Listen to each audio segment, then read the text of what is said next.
Picture this, March 11th, 222 after Christ. You're a member of the Praetorian Guard. You've just murdered your emperor. Not in battle, not in some elaborate conspiracy. You cornered him in a latrine where he was hiding and ran him through with a sword. He was 18 years old. His body is being dragged through the streets of Rome right now. The mob is cheering.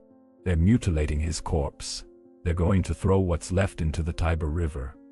His name was Elagabalus. And in 4 years as emperor, he managed to become the most hated ruler in Roman history. Here's what you need to understand. This wasn't random excess. This was a systematic campaign by a teenage boy to destroy every Roman tradition, to humiliate every authority figure, to turn the most powerful empire on earth into his personal playground. The question isn't what he did. We have the receipts from Roman historians. Cassius Dio witnessed it firsthand. Herodian documented it. The Historia Augusta compiled the details. The question is, how did a 14-year-old Syrian priest become emperor of Rome?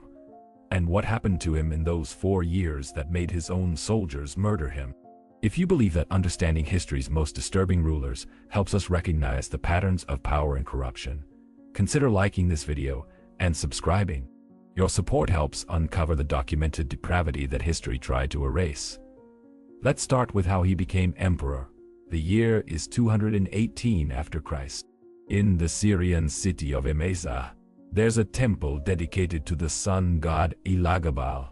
The high priest of this temple is a 14-year-old boy, beautiful, according to every source, long hair, elaborate makeup, dressed in silk and gold. His name is Varius Avitus Bassianus, but everyone calls him Elagabalus after his god. His grandmother is Julia Maesa. She's the sister-in-law of the former emperor Septimius Severus. After Severus died, his son Caracalla ruled. After Caracalla was assassinated, a soldier named Macrinus seized power. Julia Maesa looked at Macrinus, this low-born soldier sitting on the throne, and decided her family deserved it more. She spread a rumor, a calculated lie. She claimed that Elagabalus was actually Caracalla's illegitimate son, that this beautiful 14-year-old priest had imperial blood. The legions stationed in Syria were loyal to Caracalla's memory. They looked at this pretty boy in priest robes and decided to believe the lie. They declared Elagabalus emperor. In June 218 after Christ, Macrinus's forces met Elagabalus's forces in battle. Macrinus lost. He was captured and executed. Elagabalus became emperor at 14 years old. Here's what you have to understand about this moment. Elagabalus had spent his entire life as a priest of an Eastern sun god cult. He'd never been to Rome. He'd never been educated in Roman traditions, Roman law, Roman government. He didn't care about being a Roman emperor. He cared about being a priest of Elagabalus, and now he had the resources of the entire Roman Empire to spread his religion. He arrived in Rome in 219 after Christ. He brought the sacred black stone of Elagabalus with him, a meteorite that represented his god. He built a new temple on the Palatine Hill and installed the stone there. Then he started forcing Roman senators to worship it. Think about what this meant. For centuries, Rome had conquered the known world by allowing conquered peoples to keep their gods as long as they also honored Rome's gods. It was a brilliant system of religious tolerance through polytheism. Elagabalus reversed it. He declared that Elagabalus was supreme, above Jupiter, above all the traditional Roman gods. He forced senators to participate in Syrian religious rituals, dancing, chanting, elaborate processions where Elagabalus himself would lead the ceremony dressed in full priestly regalia. The Roman Senate men who traced their lineage back centuries, who'd commanded legions, who'd governed provinces, had to dance around a black rock while a 14-year-old Syrian boy in makeup led them in prayer to a god they'd never heard of. But that was just the beginning. Elagabalus started collecting sacred objects from other religions. He brought the fire of Vesta from her temple. He brought symbols from the cult of Cybele. He was trying to create a syncretic super-religion with Elagabalus at the center.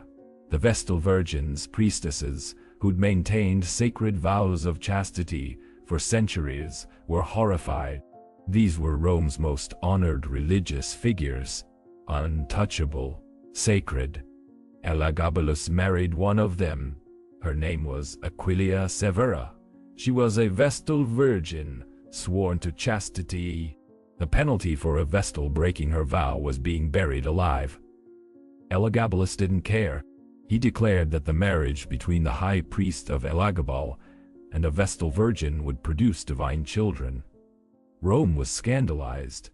This wasn't just breaking tradition, this was sacrilege. The Vestal virgins were the spiritual heart of Rome. They maintained the sacred fire that protected the city. Elagabalus had violated that sanctity for a theological experiment. But here's where it gets stranger. After a few months, he divorced her. Then he married another woman. Then he divorced her and remarried Aquilia. Over 4 years, he married and divorced 5 times. Each marriage more scandalous than the last. But the marriages weren't the real story. They were distractions from what Elagabalus was doing in the palace at night. According to Cassius Dio, who was serving in the Senate during this period, and witnessed these events firsthand, Elagabalus would dress as a woman and work in a brothel set up in the imperial palace. Not pretending, actually charging clients, actually servicing them. Think about that image.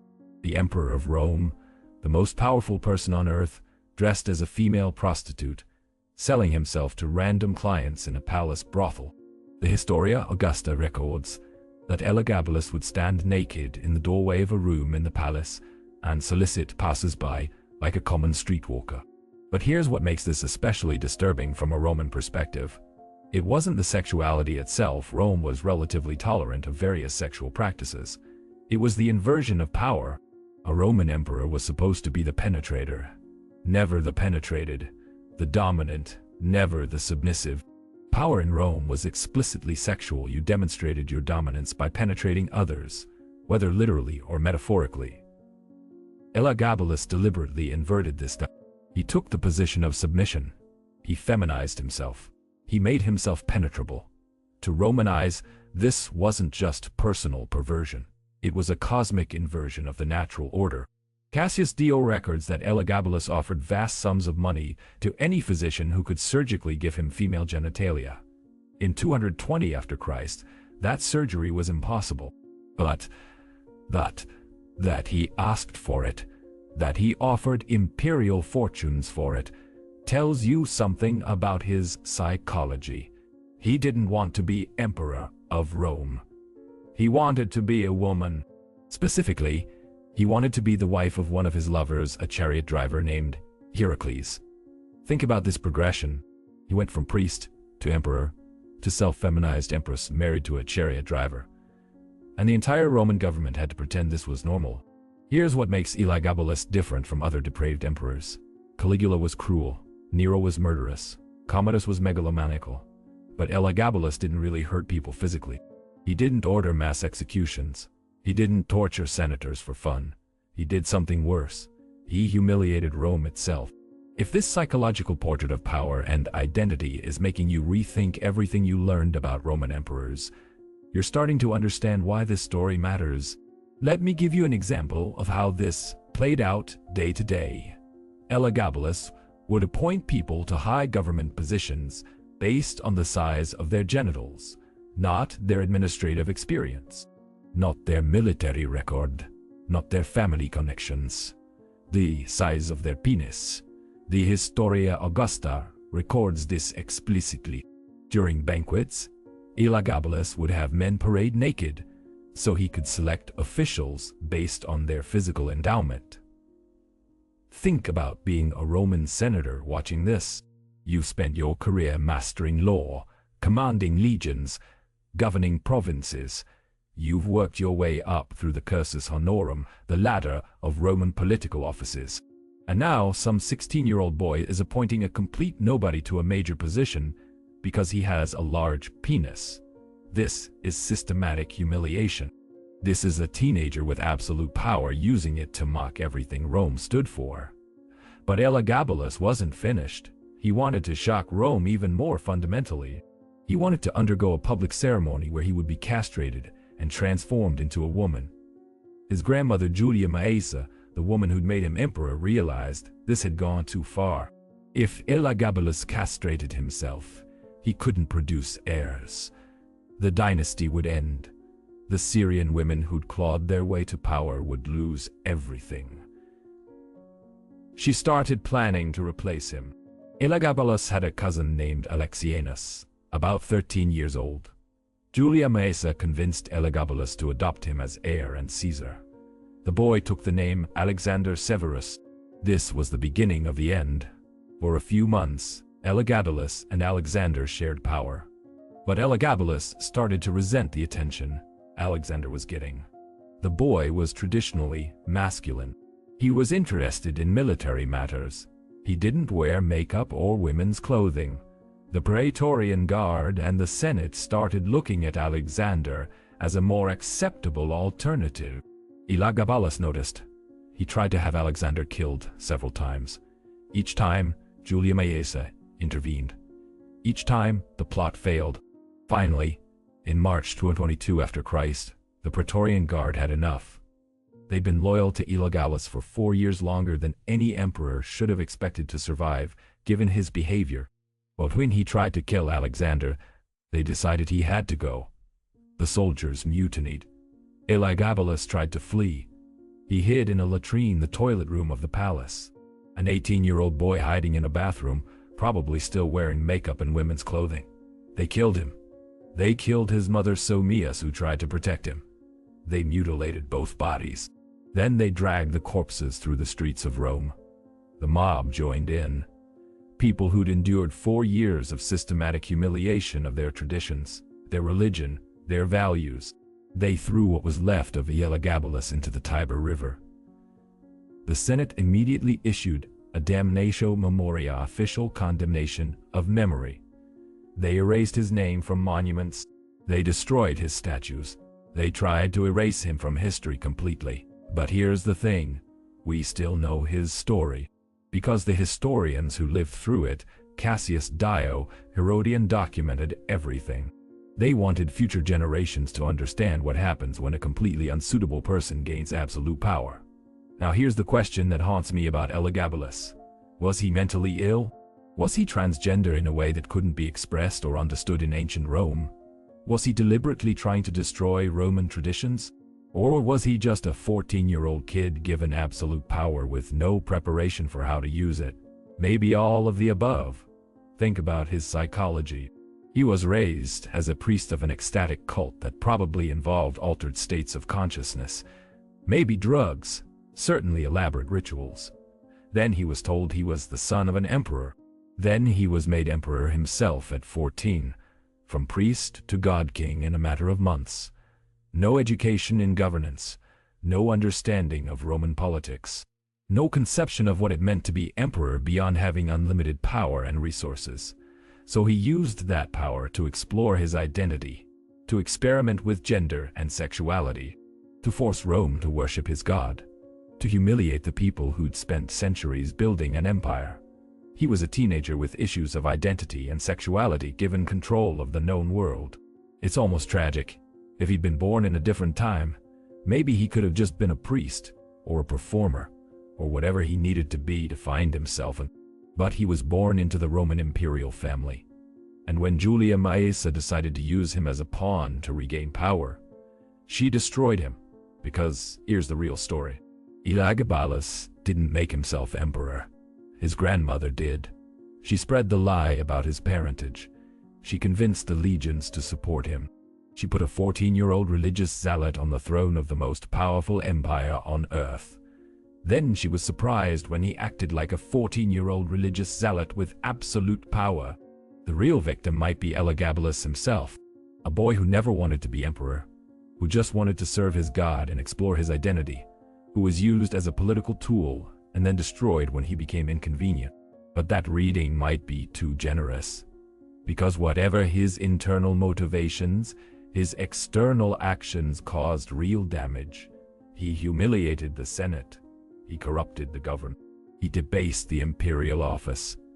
The Historia Augusta records that during banquets, Elagabalus would release leopards and lions among the dinner guests, not to kill them. The animals were defanged and declawed, but to terrify them.